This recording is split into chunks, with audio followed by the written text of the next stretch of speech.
We've come to the last video in the series of 20 on the many faces of grief. The first one being the shock, which is the normal process that everybody goes through when we hear or see or witness the death of our loved one.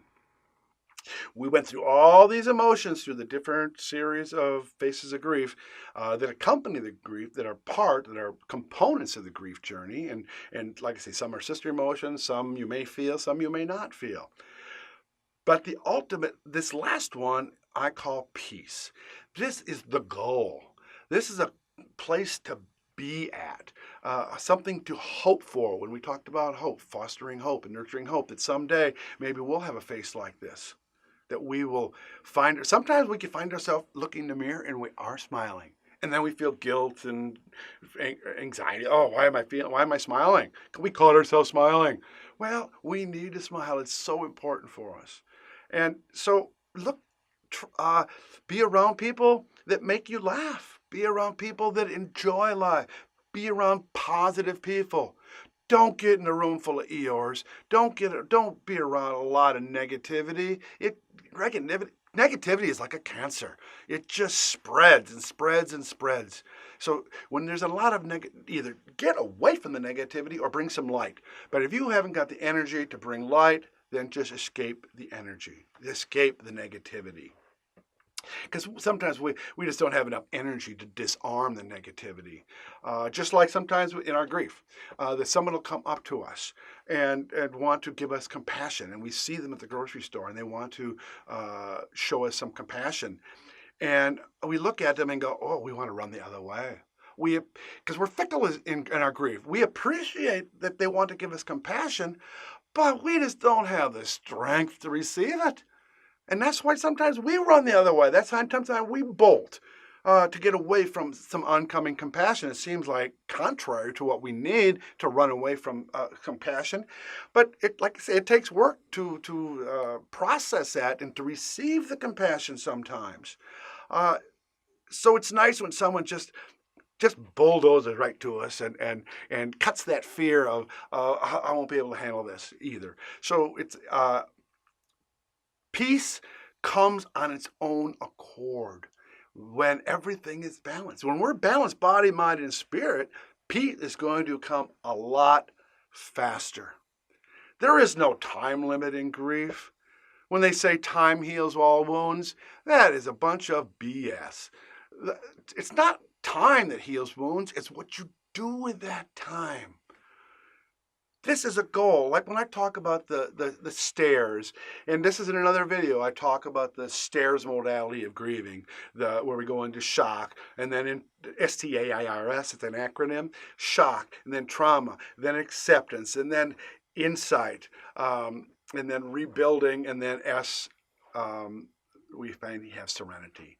And when we have serenity, that's what peace is. We have peace with the process of our grief. We may never forgive somebody. We may never forget if there is some egregious happened, and but we can't. It's hard. We should not allow someone else to own our emotions. And so if we do not forgive somebody, they own our emotions. So we're not forgiving them so much as we're letting us emotionally off the hook. So that we don't have this anger and resentment towards someone that'll just eat us up the rest of our life. So we find a peaceful plateau. We say, okay, this is where I am. You know, it's not going to maybe get any better than this. But once we've attained a little higher vibration of peace and serenity, it's hard to go back, because when we're in the depths of grief and we do crawl out of it, things are a little lighter. Colors may be prettier than they were before eventually. So when we vibrate in that goodness and the warmth of love and compassion, it's hard to go back to resentment and anger and negativity, because we are like a moth drawn to the light.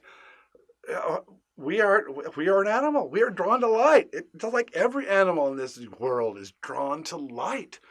So if you're in a dark spot and you're surrounded by darkness and you want to have peace in your life, seek the light. Turn on your heart light. Find others whose heart lights are on. And peace is attainable on your own accord, on your path, on the choices you make. There will be other losses in our life. There will be more trauma in our life that will bombard us. That's part of living. Mother Teresa said, if you live, you will suffer. It's a part of life. But so is light. So is light. So I thank you so much for joining me on this series of videos. Uh, if you have any questions, please comment, subscribe.